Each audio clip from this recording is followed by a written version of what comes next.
Bismillahirrahmanirrahim. Assalamualaikum warahmatullahi wabarakatuh. Asyhadu an la ilaha illallah, asyhadu anna Muhammadar Rasulullah. Allahumma sholli ala sayyidina Muhammad wa ala ali sayyidina Muhammad. Kama sholaita ala sayyidina Ibrahim wa ala ali sayyidina Ibrahim bil alamina innaka Hamidum Majid. Sebelumnya kita panjatkan dahulu doa kepada Gusti Allah Agung untuk saudara-saudara kita yang telah memberikan sholawatnya kepada channel dakwah ini, sehingga channel ini dapat dengan setia eksis hadir dalam ruang-ruang diskusi kalian semuanya dimanapun kalian berada. Tentu dengan sebuah harapan insya Allah sholawat itu akan menjadi catatan langit amal soleh bagi mereka dan keluarganya kelak, dan insya Allah akan terbalaskan dengan balasan yang lebih baik lagi. Kemudian untuk seluruh pewar terkasihku dimanapun kalian berada, aku ucapkan terima kasih atas apresiasinya. Semoga selalu always dan tidak pernah never tetaplah bertumbuh menjadi satu pribadi tangguh, yaitu anti skip dan anti download.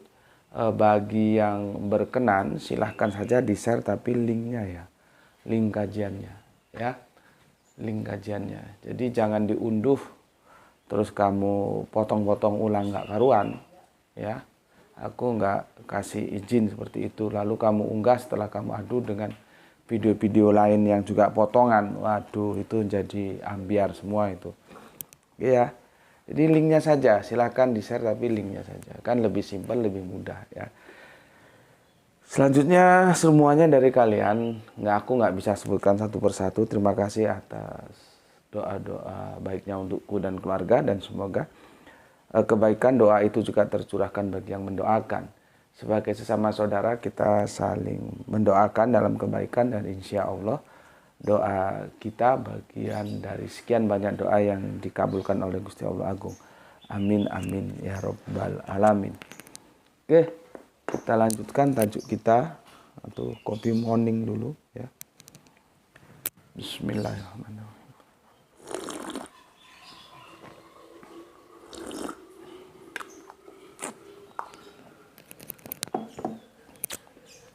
Tajuk kita kemarin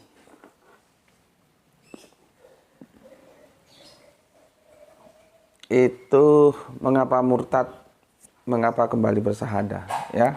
Berarti sekarang seri yang kedua. Mengapa murtad, mengapa kembali bersahadah.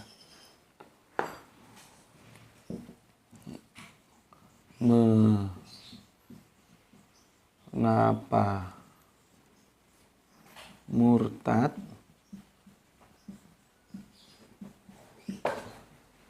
ya, mengapa kembali bersahadah.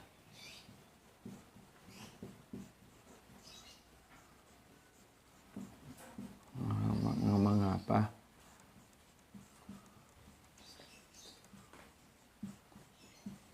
kembali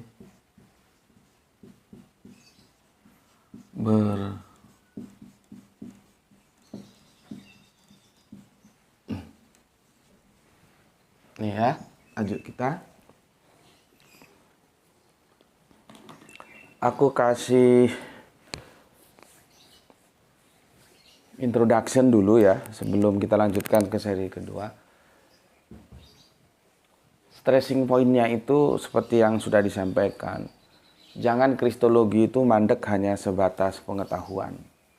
Berarti dia cuma hidup dalam tataran teoritis ya.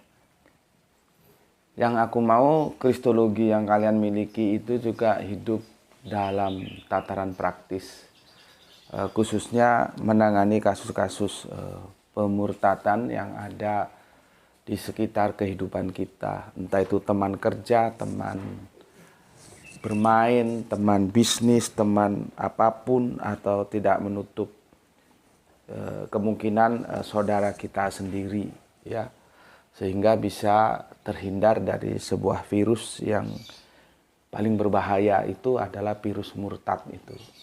Ya. Jadi dia tidak mandek dalam domain teoritis saja.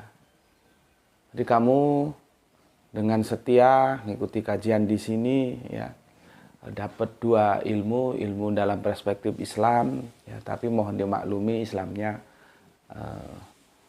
pemaparan pemikirannya itu anti mainstream, ya. Berikutnya dapat juga kristologi, ya. Khususnya sekarang yang aku bahas kristologi itu jangan mandek di teori, ya. Teoritis itu jadinya ya sebatas kepuasan intelektual saja, tapi tidak menjadi aplikasi dalam kehidupan sosial. Sementara dalam kehidupan sosial ini terjadi hal-hal yang sering kita sebut dengan pemurtatan, dengan berbagai aspek dan cara yang ditempuh itu hal lain, tapi yang jelas itu ada di sekitar kita, ya. Di saat itulah ilmu yang kamu miliki itu kamu gunakan untuk menghambat, ya, saudara-saudara kita jangan sampai terkena virus yang paling berbahaya itu, yaitu virus murtad. Kenapa itu terjadi? Ya karena memang gini loh, ya. Tolong perhatikan, ya, tolong. Abrahamic faith, ya.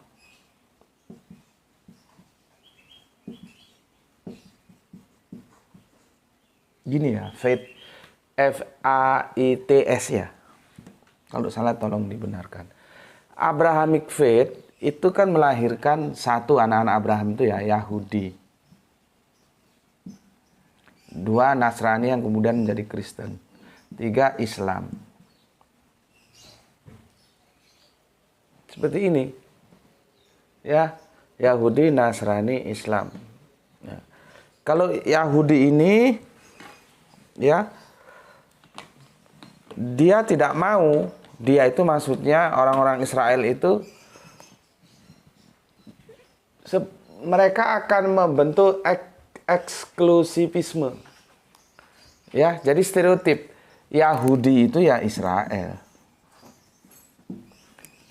Jadi kalau Yahudi Israel itu Yahudi, Yahudi itu Israel. Jadi stereotip, ya. Maka mereka sangat membatasi terhadap goyim. Goyim itu bangsa yang di luar bangsa mereka, Israel. Cuman sekarang kan sepertinya sedikit lentur, ya, karena ada saudara kita yang di Manado itu, dan itu jelas bukan Israel, itu goyim, itu orang Indonesia kok, ya. Tapi kan dia juga menjadi Yahudi. Meskipun birokrasinya ribet itu, ya, harus izin atau gimana, itu ribet birokrasinya, dan akhirnya disetujui dan mereka menjadi Yahudi. Jadi ada komunitas Yahudi di Manado sana itu, ya. Itu perkembangannya memang terjadi sekarang ini. Tapi basicnya Yahudi ya Nasrani, Yahudi ya Israel, Israel ya Yahudi. Maka adalah istilah yang mereka sebut dengan goyim itu, ya, yang di luar mereka. Jadi eksklusif. Nah, nanti Nasrani yang kemudian menjadi Kristen ini, mereka punya semangat dakwah, ya.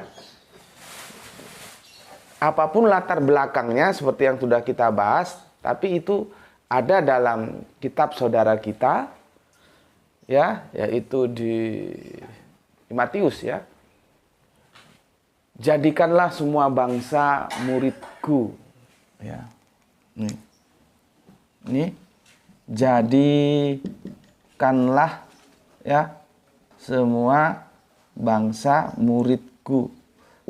Kok dilanjutkan, baptislah mereka atas nama Bapa, Putra, dan Roh Kudus.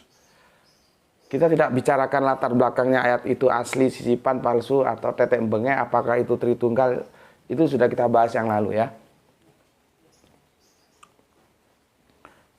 Semangat ini semangat untuk menyebarkan kekristenan, ya.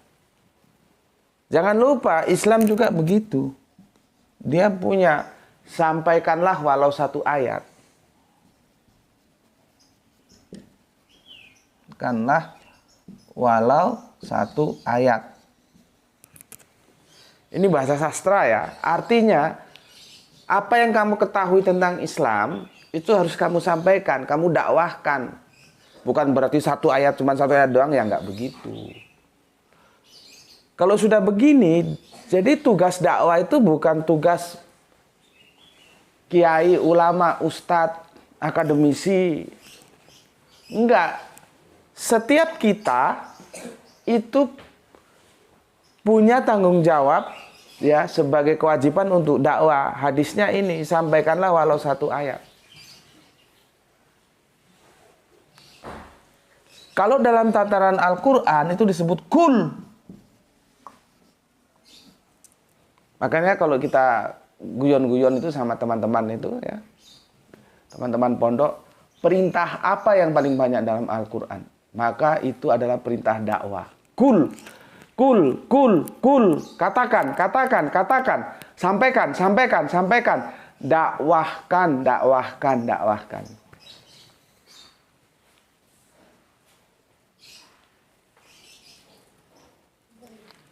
Di sini ngerti?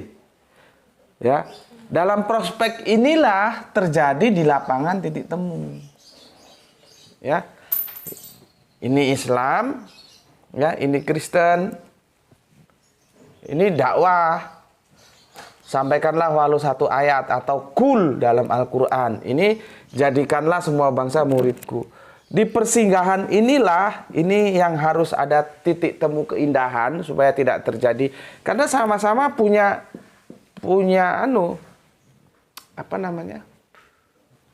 landasan teologis, ya. Disinilah tugas negara itu mengatur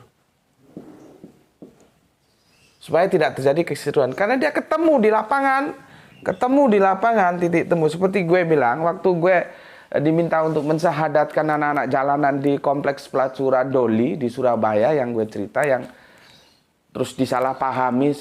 Gue juga heran, sama-sama saudara Islam kok begitu ya. Kan ya enggak mungkin kalau gue meletakkan Al-Quran di bawah telapak kaki gue, kan enggak mungkin. Ya, karena ini enggak ada meja, enggak ada, maklum lah anak jalanan ya. Yang ada ya karpet sama gendang sama gitar, apalagi karena mereka ngamen. Jadi aku kan kalau mensyahadatkan tuh harus aku jelaskan dulu, ini Allah, ini Nabi, ini Al-Qur'annya. Terus nanti terutama itu yang kita ajarkan wudhu baru sholat. Yang lain nanti mengikuti. Tapi konsep Allah yang tauhid, Nabi sebagai pengutus, sebagai gurunya, dan Al-Quran sebagai kitab teoritisnya, nanti praktisnya lihat guru, itu diajarkan secara basic, itu harus tahu dulu dia. Jelas, baru kita syahadatkan. Nah, setelah itu kan Al-Quran kita taruh, ya memang nggak ada meja, nggak ada apa-apa. Bukan di rumah yang ada kursi, ada meja, ada tempat gitu, enggak. Terus ya namanya kita itu orang Jawa bilang apa ya, selonjor atau duduk di karpet gitu. Terus di samping ada Al-Quran. Itu dipoto dari sana. Kalau motonya dari samping dia nggak masalah. Fotonya dari sana, berarti kan antara kakiku dan Al-Quran itu sejajar jadinya. Ya kalau orang lihat ya berarti Al-Quran ada di bawah kakiku gitu. Tapi kalau memang dia niat baik kan, nggak mungkin gue seperti gini gitu. Apalagi dilihat potret pengambilan angelnya, sudut pandang ketika dipoto itu kan menentukan bagaimana cara pandang kita terhadap hasil jepretannya itu. Cuman karena ya sudah begitulah ya. Akhirnya dia foto itu dia blow up, dia sebar kemana-mana dengan narasi yang dia bangun. Meskipun aku sudah jelaskan, yang paling tahu kondisi di tempat pelacuran itu gue, bukan elu. Ya, itu dipoto dari depan sana. Ya jelas saja dia menjadi satu garis. Dan juga di sana nggak ada kursi, nggak ada apa-apa. Gitu juga dia nggak mau ngerti. Ya sudah. Gue itu modelnya begitu. Sekali gue omongin nggak mau ngerti, ya sudah, berarti nggak bisa diomongin. Biarin aja. Atau biar publik yang menilai gitu ya. Dia sebar tuh di Facebook, dan dia memang dia lebih pandai dari aku lah dalam hal lisanul Arabian dan menulis dan membaca itu lebih pandai karena dia memang anak pondokan. Ya. Ya. Nah, itu peristiwanya di Doli yang dulu menjadi komplek pelacuran terbesar se-Asia Tenggara. Di sana menjadi lahan perebutan karena saudara Kristen kita juga masuk ke sana.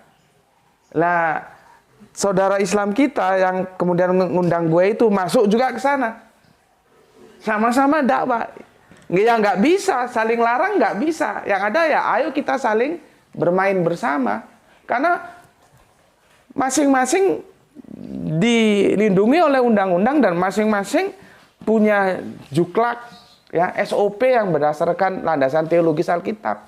Yang satu, jadikanlah semua bangsa muridku. Yang satu, sampaikanlah walau satu ayat. Kul, katakan. Makanya di Al-Quran itu kan kul. Itu artinya sampaikan. Nah, dari sini setidaknya ada sisipan dari aku supaya otakmu sadar bahwa kewajiban dakwah itu tidak hanya diemban oleh ulama, kiai, ustadz, akademisi, dan sebagainya. Enggak. Setiap kita itu diperintahkan oleh Kanjeng Nabi untuk kul, untuk berdakwah, untuk sampaikanlah walau satu ayat. Artinya apa? Apa yang kamu tahu tentang Islam itu sampaikan. Nggak harus kamu khatam satu Al-Quran, nggak kamu harus khatam sekian ribu hadis. Enggak. Yang kamu tahu itu apa? Ya itu sampaikan. Jadi dari sini sebetulnya ya kewajiban dakwah itu ada melekat pada diri setiap orang dari kita, setiap Muslim, setiap Islam. Itu loh. Kanjeng Nabi kan nggak minta banyak-banyak. Ya, walau satu ayat tuh bahasa sastra. Sekecil mungkin apa yang kamu tahu sampaikan. Masalah orang menerima atau menolak bukan urusan kita. Ya, ini ya juklak hadisnya ya. Sampaikanlah walau satu ayat. Di Al-Quran diksi kul itu banyak. Itu juga bisa bermakna sampaikan. Jadi dia fiilnya amr, kata kerja perintah. Kita diperintah untuk mengatakan, mengucapkan, menyampaikan, mendakwahkan. Saudara Kristen kita juga punya, jadikanlah semua bangsa muridku. Di lapangan ketemu seperti ini. Maka di sini kita harus bermain cantik. Maka dibuatlah undang-undang. Nah, ini tugasnya negara untuk mengatur supaya meeting point di antara Islam dan Kristen dalam medan dakwah itu bisa tidak menimbulkan perselisihan, tapi tetap saja menjadi saudara sebangsa setanah air. Ya, karena memang masing-masing punya aturan seperti itu. Kalau yang Yahudi ini tenang-tenang baik mereka. Karena Yahudi itu sebetulnya tidak mau ya untuk dipeluk oleh orang di luar Israel. Jadi Israel itu Yahudi, Yahudi ya Israel. Kecuali seperti yang disebut tadi ada perkembangan pemikiran mungkin di antara mereka ya. Akhirnya di Manado itu kan ada komunitas Yahudi. Aku juga nggak ngikuti sih ya. Cuman kalau aku baca sekilas tuh birokrasinya ribet, harus izin dulu ke Israel sana atau gimana gitu. Akhirnya memang restunya keluar kan. Beda. Jadi Abrahamic faith itu beda antara Yahudi, Nasrani yang kemudian menjadi Kristen dan Islam. Dan memang di kita sih komunitas terbesar itu ya Kristen dan Islam ini gitu ya. Nah, dari proses inilah dakwah-dakwah inilah yang kemudian dalam perspektif kita itu ada sebuah istilah yang kita sebut murtad. Gitu loh. Itu kan lewat proses dakwah itu. Dakwah yang dilakukan oleh saudara Kristen kita ya itu harus kita hormati. Itu sah-sah saja, mereka punya hak dan harus kita hormati. Dan kita pun punya hak harus mereka hormati. Gitu loh. Ya, tahu ya, duduk petanya tahu ya, petanya tahu. Makanya gue bilang sama lu, ya, apa yang lu dapatkan di sini, di channel gue seperti ini, itu jangan berhenti sebatas teoritis, tapi dia harus menjadi aplikatif dalam tataran praktis. Ketika di lapangan ada kasus-kasus saudara kita yang menjadi korban pemurtadan ini, ya. Paham ya, itu ya. Oke, gue hapus ini.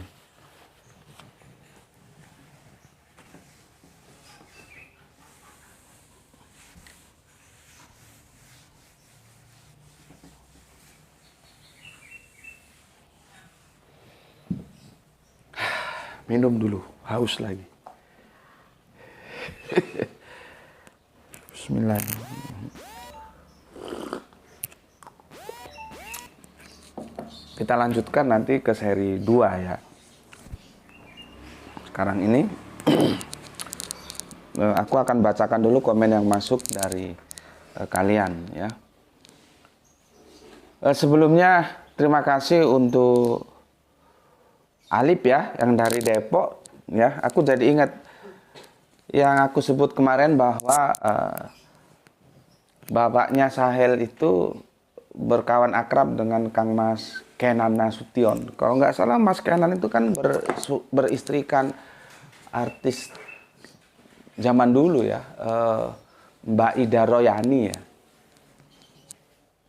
Mbak Ida Royani ingatku, itu istrinya dari Kang Mas Kenan Nasution ya. Jadi mereka satu kelompok ya. Kan ada kelompok NU Muhammadiyah. Nah, kelompok mereka itu ya, kalau kamu tahu kelompoknya Mas Kenan, tahu kelompoknya bapaknya Sahel. Jadi Sahel itu mereka satu kelompok, satu gerbong gampangannya ngomong. Yang menurutku itu cara pandang Islamnya itu abad ke-6. Fikihnya itu fikih. Jadi ketat. Seperti Muhammadiyah, Salafi, dan ini kelompoknya Mas Kenan ini. Itu ketat. Kalau kita, jangan kita ya, nanti kamu nggak mau. Kalau aku kan longgar. Aku longgar aku. Ya nggak ketat. Cuman kadang-kadang ketika aku kemarin berangkat ke Jakarta itu kan aku naik bis malam pakai celana yang di atas lutut itu ya. Sampai-sampai dikirain yang punya pondok aku itu salafi. Bukan, maksudnya sih bukan gue itu nggak mau disebut salafi, orang mau nyebut ya terserah saja ya. Padahal gue kalau pergi juga pakai celana yang dia di atas lutut itu tujuannya kalau gue ke kamar mandi itu praktis gitu loh.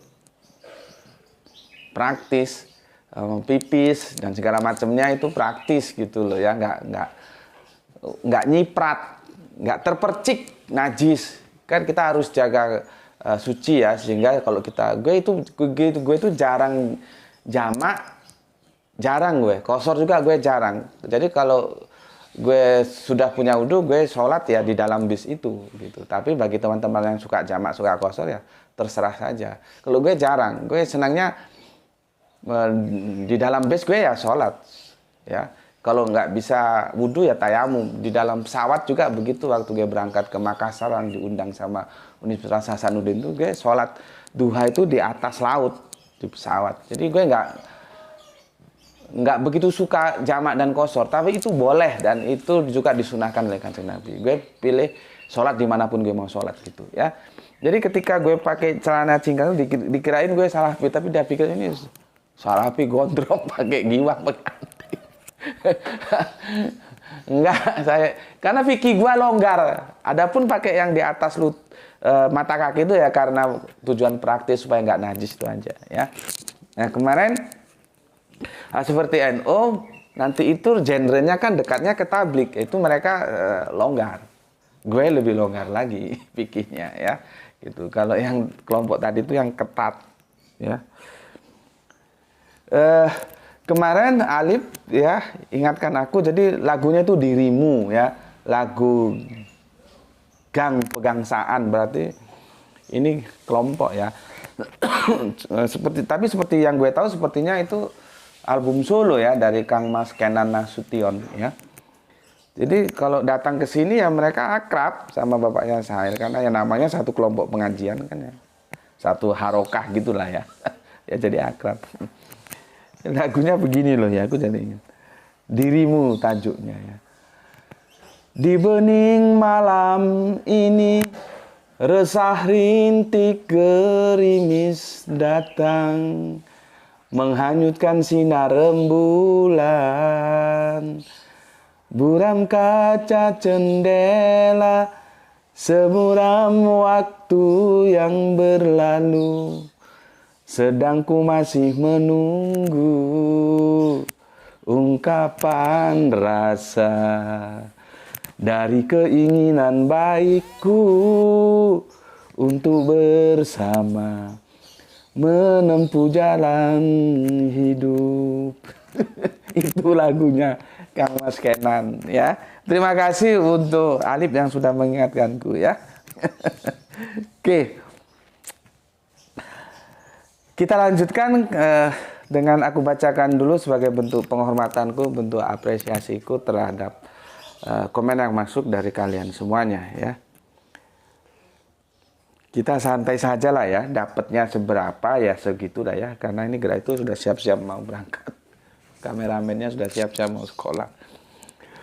Oke, Bapak Ikhwan Tamim, salam Isra Gus. Untuk bisa dapetin buku Domba Hilang yang Kembali Lagi. Bukan Domba Hilang yang Kembali Lagi judulnya Pak Ikhwan, tapi Domba Hilang yang Kembali Pulang. Terima kasih.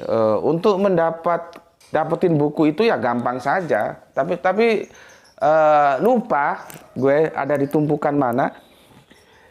Itu dulu karena ada yang pesan, nggak tahu soleha kita dari Bogor, siapa namanya gue lupa. Itu sempat pesan dulu, ingat gue. Dan kalau nggak salah dia pesan 1 apa 2 ya. Karena kan ada 2 buku. Domba Hilang yang Kembali Pulang, terus Benang Merah Agama Samawi. Dan semuanya ditulis dalam bahasa yang sangat-sangat sederhana, tujuannya supaya orang awam pun bisa gampang paham gitu loh. Karena nanti kalau kita pakai bahasa kampus terlalu ribet nanti. Aku mau buku itu gampang dibaca oleh siapapun dan mudah dimengerti dan dikemas sesederhana mungkin gitu. Jadi aku menapak tilasi buku yang ditulis oleh, semoga Allah merahmati tidur panjangnya, oleh Kiai kita Bapak Kiai Bahaudin Mudorek yang dari Sumeneb Madura, itu tentang ketuhanan Yesus. Itu kan dialog beliau ya, semoga Allah merahmati tidur panjangnya, bersama Antonius Biduri yang Katolik, dan akhirnya kita sama-sama tahu karena buku itu booming, Kang Mas Antonius to be Muslim ya bersama keluarganya. Ya, inspirasinya dari sana, sehingga dialogku dengan Sahel juga aku bukukan dengan yang sangat sederhana sekali gitu ya. Lupa aku dari Bogor tuh ada yang pesen berapa dulu ya, karena itu nanti begini prosesnya. Kalau di sini kan namanya, di Malang ini kan dunia kampus, jadi gampang itu. Mau di print juga bisa, tapi lebih cepat tuh di copy. Kemarin itu yang di Bogor tuh kalau nggak salah di copy ya. Di copy, terus nanti dicetak Lex lah. Dicetak Lex itu covernya, jadi seperti kita mau bikin skripsi, bikin tesis itu. Ya, cuman berapa biaya kopinya berikut, karena itu nanti di copy, terus dicetak hardcover. Lupa saya Pak, lupa berapa biayanya, dan tadi tak cari-cari bukunya juga ketumpuk-tumpuk. Yang satunya yang Domba Hilang Kembali Pulang belum ketemu, cuman yang ketemu itu yang Benang Merah Agama Samawi gitu. Lupa Pak, ini kalau soleha kita dari Bogor yang kemarin itu request mungkin bisa kasih informasi. Nggak tahu berapa ya biaya anunya itu, nanti plus biaya pengirim. Murah kok Pak, biaya pengirimannya itu dipaketkan, nanti pakai. Kita kalau paket pakai JNE aja ya, jangan pakai yang lain ya. Gitu Pak, di copy terus dikirim gitu aja. Biaya kopi kirimnya itu aku yang masih lupa, nanti lah kita. Atau nanti yang dari Bogor tuh bisa kasih info, lupa gue ya. Itu Pak, jadi simple. Kalau memang mau bisa nanti dilanjutkan. Mau pesen yang mana gitu ya. Oke. Kemudian Kang Mas Alip ya, ini yang ingetin gue tentang lagu Dirimu dari Kang Mas Kenan Nasution ya.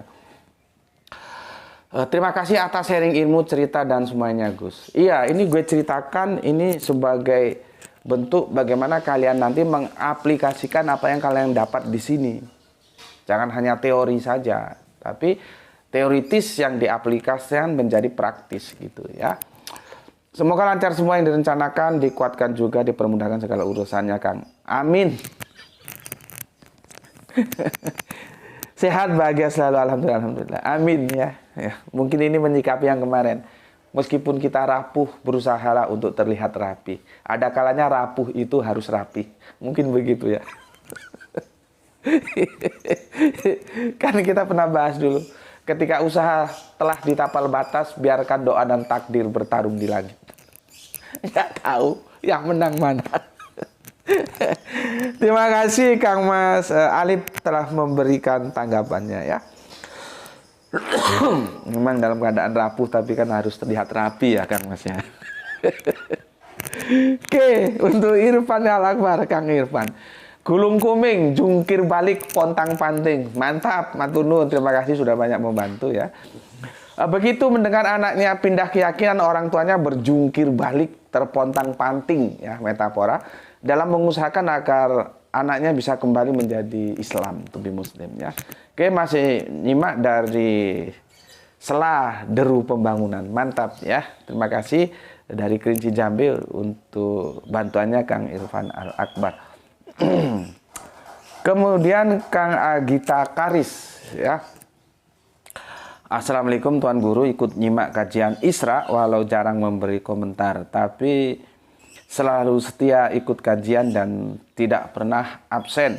Sehat selalu Tuan Guru, semoga diberi kesehatan dan kelancaran rezeki. Amin, amin ya robbal alamin. Untuk saudara-saudaraku yang ada di sekitar Semarang ya, kalau perlu segala sesuatu yang itu berupa mebel, tempat tidur atau apapun lah ya, silakan menghubungi Kang Mas Agitya Karis, karena saudara kita ini menekuni bisnis itu ya. Silakan ya.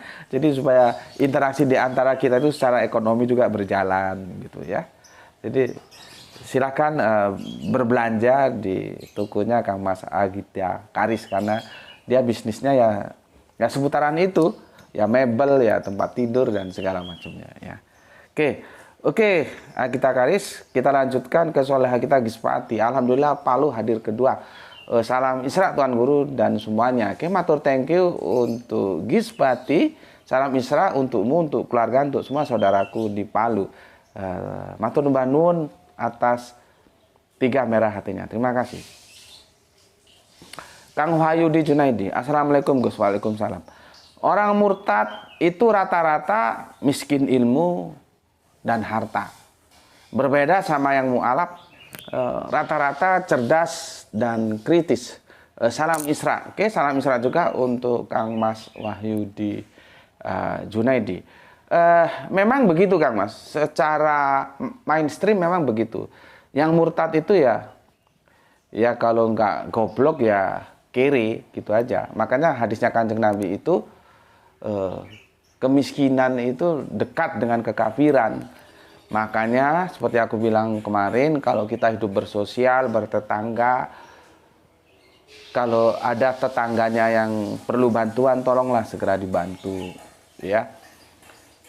Tolong segera dibantu. Jadi sholat itu sebetulnya ada sholat ritual dan ada sholat aktual.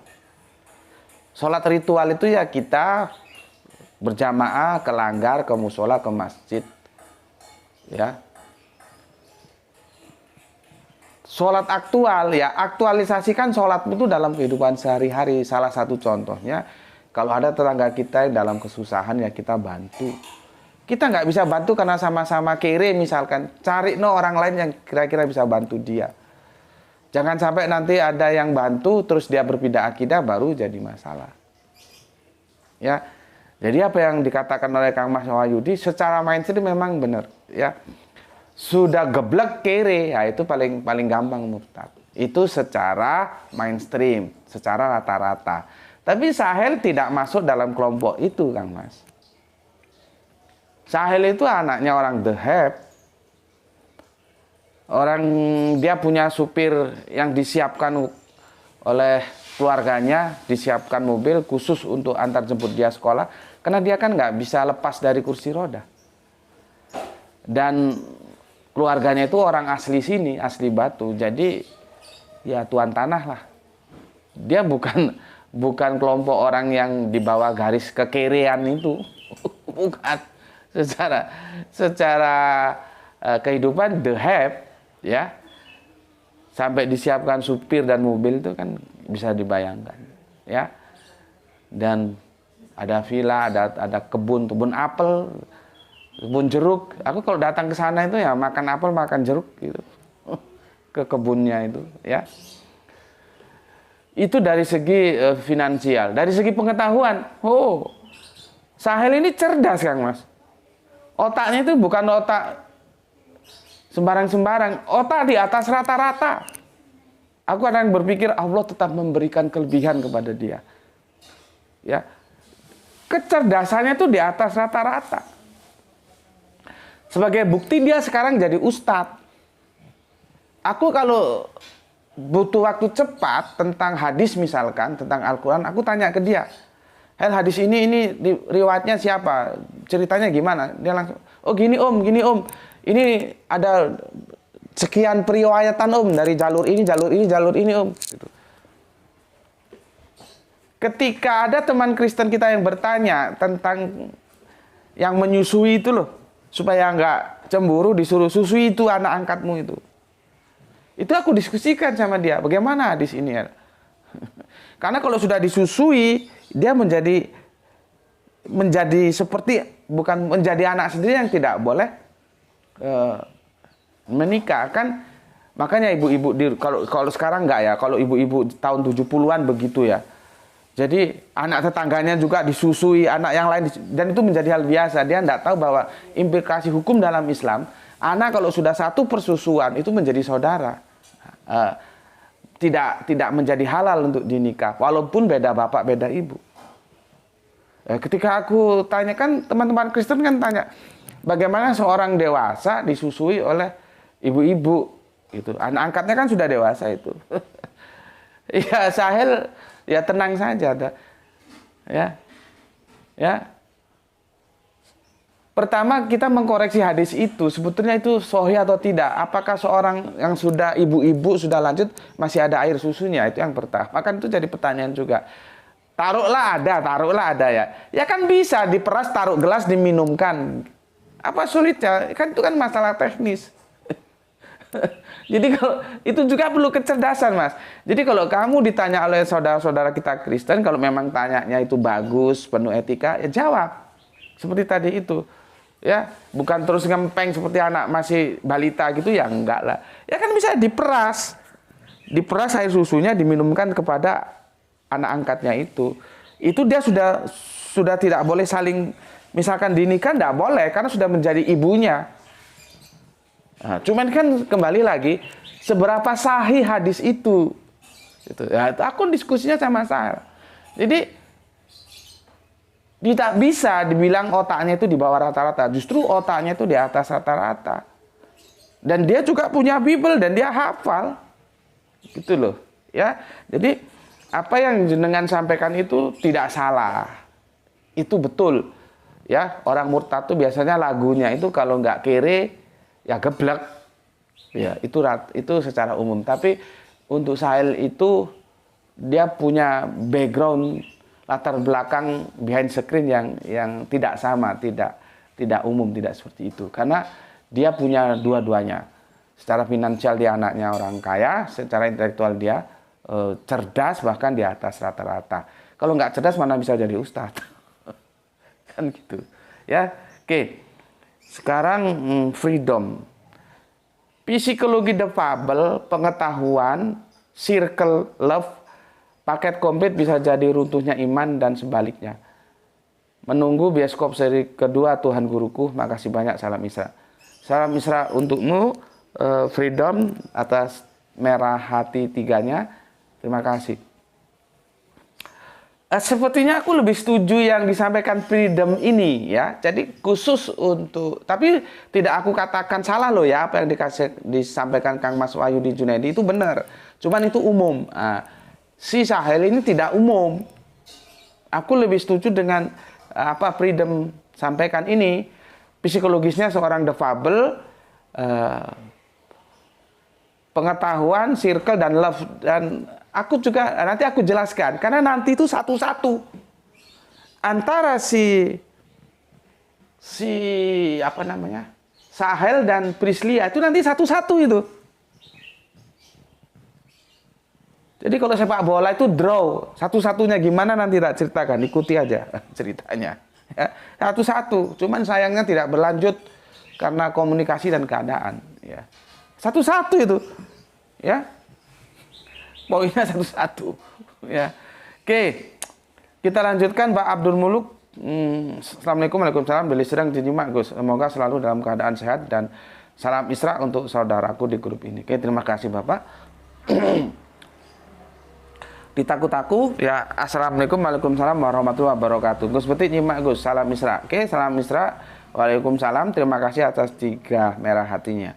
Jakarta Selatan, Kang Mas Rio Anwar Kusuma, Jakarta Selatan hadir Gus. Oke, terima kasih untuk Kang Rio ya. Salam Isra untuk yang di sana. Kemudian Aki Beben mengadopsi sistem transportasi Gus, ulang alik alias pulang pergi. maybe ya. Terima kasih untuk Kang Mas Aki Beben. Kemudian Kang Saran Gipari menyimak setelah 1 jam tayang guys sambil ngopi dan ngemil. Mantap. Atur nuhun Kang untuk yang ada di Bandung Utara bagian barat. Atur nuhunnya. Salam Isra semuanya.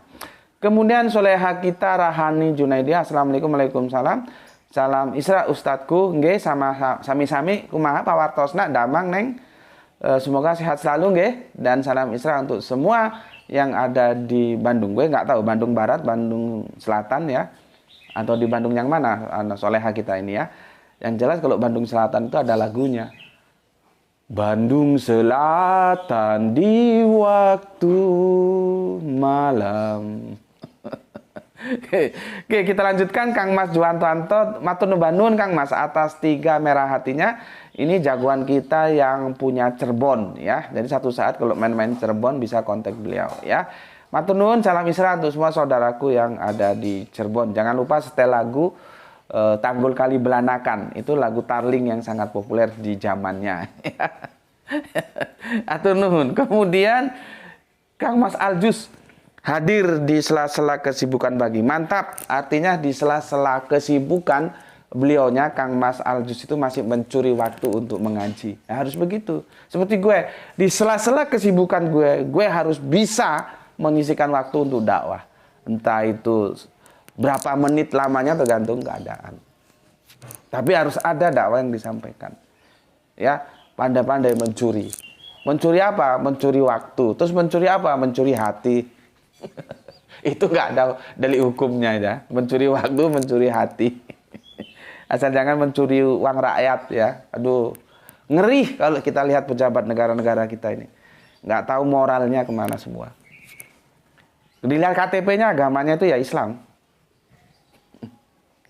Dan sekarang itu kalau korupsi 1 miliar, 2 miliar, pokoknya yang MM-an itu diketawain. Bikin malu, korupsi itu harus T.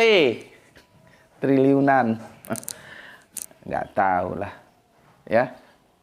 Nantilah itu kita bahas dalam politik embongan ya. Kita kesini aja dulu. Ditakut-takut. Gus itu nomor konfirmasi apa nggak aktif? Ah kamu, ya aktif lah. Mungkin kamu lihat, ya ini aku jadi curiga. Kamu kalau nonton tuh dari awal nggak? Jadi gini tak ceritain ya. Dengar. Kamu itu goblok kayak dikandani. Itu kan sama gerai itu dibikin 1 slide warna kuning. Kalau kamu lihat dari awal mesti tahu itu. Ya. Nomor WA yang lama itu ya sudahlah kita bilang sudah diupayakan tapi nggak bisa. Entah rusak, entah dirusak, nggak tahu lah. Yang jelas dia nomor WA-nya sudah nggak bisa kepake. Ya, aku sudah urus nggak bisa kepake. Tapi katanya teman nanti kira-kira setahun lagi bisa lagi itu Gus. Makanya nomor itu tetap aku rawat. Tapi itu nggak bisa dipakai. Untuk WA, kalau untuk telepon bisa, untuk SMS bisa, itu nomor yang lama. Karena kita butuh jaluran komunikasi, maka aku bikin WA yang baru. Nah, kamu lihat di kajian-kajian yang terbaru atau di kajian ini, ya, jangan yang 2-3 tahun yang lalu, yang terakhir aja, kajian ini aja. Kalau kamu lihat sejak awal itu kan ada slide warna kuning. Kamu screenshot. Di situ ada nomor WA, ya. Kamu bisa, karena gini, aku bukan hantu yang nggak bisa dihubungi. Ya. Aku bukan seperti mereka ya, beraninya bermain di dunia virtual. Kalau gue enggak, gue berani bermain di dunia virtual, gue juga berani bermain di dunia aktual. Dunia maya, ya, dunia nyata gue bukan hantu yang hanya berani bermain di dunia maya, enggak. Makanya untuk teman-teman Kristen, ya, kalau ada apa-apa hubungi aja langsung, kita ketemu baik-baik. Selama itu dalam semangat persaudaraan, kan kita bisa bicara dengan baik. Gue bukan orang yang sulit dihubungi. Jadi gue tidak menghilangkan jejak. Nah, di nomor itu coba kamu screenshot di yang slide kuning itu. Karena nomor itu sekarang menjadi nomor WA grup ini.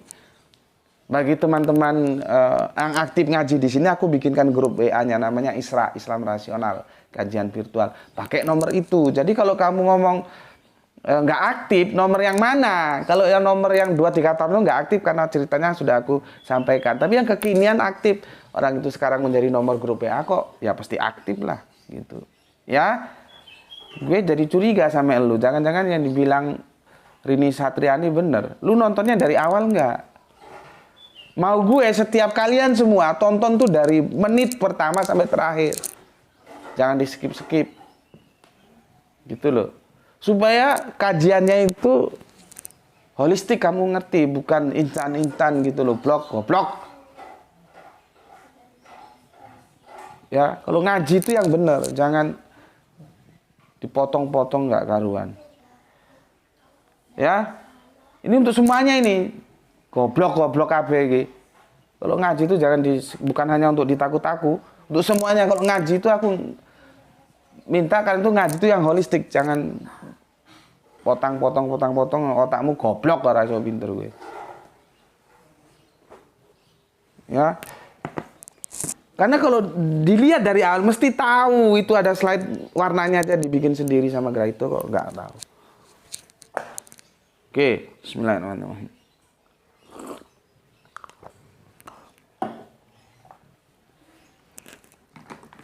Aku lanjutkan ceritanya.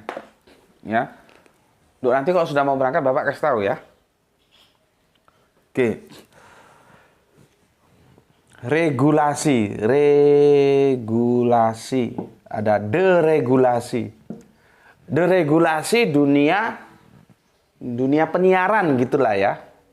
Dunia penyiaran. Zaman gue tahun 87 ya. Itu kan lagi boomingnya radio itu migrasi dari AM ke FM. Ya, ini otak lu munyer itu. Untuk menerangkan ini ngapain juga Gus Betik lari ke sini. Ya itulah yang namanya kajianku itu singular. Nggak strike dia. Ya. Tahun 87 itu rame-ramenya radio. Kalau lu tahu sekarang kan anak sekarang nggak ngerti mungkin radio ya. Dulu radio itu kebutuhan utama. Sekarang sudah dikalahkan, ada TV dikalahkan lagi oleh YouTube. Dulu radio. Dan bisnis ini menjanjikan karena iklan di sana. Ya, jadi aku dulu berkecimpung bikin iklan, jingle itu lagu iklan gitu ya. Bikin radio itu sulit banget. Gue tahun 87 itu pernah menggagas, ya kan otak kan bisa bekerja. Gue nggak punya otak tapi gue bisa merekrut teman-teman mahasiswa gue yang anaknya orang-orang kaya itu kan. Cuman izinnya sulit banget. Gue masih ingat yang menjadi menteri itu siapa ya dulu ya. Apa itu yang yang dari Nganjuk itu ya, berdasarkan petunjuk Bapak Presiden yang gitu-gitu itu loh. Siapa namanya? Gue lupa ya, bekas wartawan itu. Kalau nggak salah dia Menteri Penerangannya ya. Tapi kan terus Mbak Tutut juga itu kan menjadi orang penting di bagian penyiaran. Ya. Itu ngurus bikin radio itu sulitnya minta ampun. Jadi gue dulu bercita-cita mau bisnis radio karena menjanjikan. Gitu. Tahun 87 sudah gue gagas. Sulitnya minta ampun. Radio itu. Tapi kemudian setelah reformasi 1998 itu terjadi deregulasi. Jangankan radio, TV juga lu bisa bikin asal lu punya duit. Sampai pom bensin juga kan regulasinya kan terjadi deregulasi. Dulu itu yang punya pom bensin itu mesti di belakangnya itu orang-orang bukan sembarangan, minimal dia pejabat. Dan jarak pom bensin itu ada aturannya. Ya. Gue sempat menggagas tapi bukan enggak. Cita-cita gue lebih berat ke radio dulu ya. Kalau pom bensin itu setelah terjadi deregulasi, ya kan kebebasan ya. Sekarang lu mau bikin pom bensin di depannya pom bensin boleh.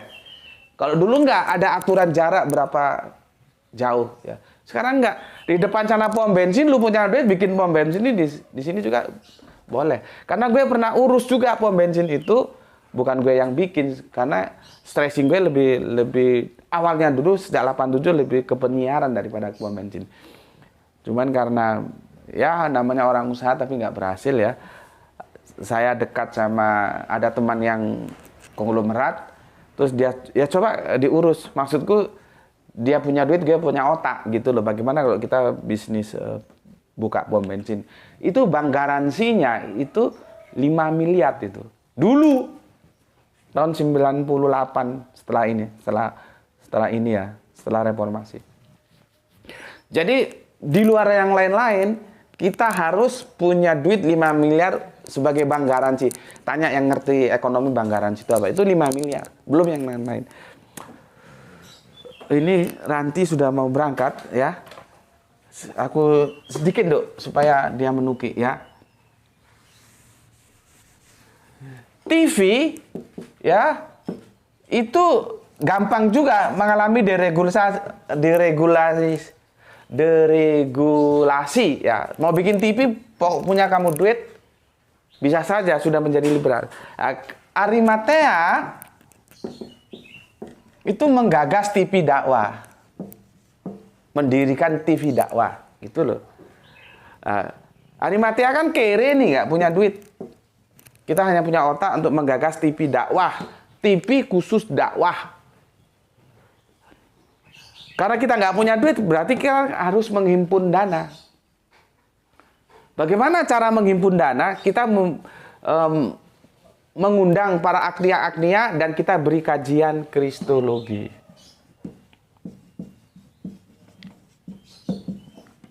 Ya, kita fokusnya Arimatea kan fokusnya di sini. Kristologi. Jadi seperti kajian-kajian itu ya kita undang di masjid-masjid besar ya. Pertemuan-pertemuan setelah itu bahwa kita sampaikan rencana kita akan membangun TV dakwah. Di sana cara kita menghimpunnya. Nah, di peristiwa kajian inilah kan salah satu sumbernya kan gue. Narasumber maksudnya, bukan sumber. Di peristiwa ya ketika kita mengadakan kajian akbar inilah gue ketemu sama guru-guru sekolahnya Sahel. Jadi Sahel didorong dibawa. Di sanalah awal ketemunya aku dengan Sahel, tentunya dalam format Arimatea ya. Sehingga kelanjutannya insya Allah besok akan aku sampaikan. Karena ini Dok Ranti sudah mau berangkat sekolah. Di sana aku ketemunya dengan Sahel. Ya, apa gimananya kelanjutannya insya Allah besok akan kita lanjutkan. Tapi paling tidak saat ini kamu sudah mengerti bagaimana peta dakwah di antara Abrahamic Faith, Yahudi, Nasrani, dan Islam. Oke, sampai di sini dulu ya. Pesan aku jaga Allah, jaga Kanjeng Nabi, jaga Al-Quran, jaga sholatmu dalam bingkai keindahan iman Islammu dalam hatimu. Tapi tetap memberi hormat kepada saudara kita yang memilih jalan lain karena mereka tetap saudara kita. Ya, oke, semoga mendapatkan keberuntungan di duha yang cerah ini. Ya, rezeki yang barokah dan kesehatan yang prima. Terima kasih. Salam Isra, Islam rasional. Alhamdulillahirabbil alamin.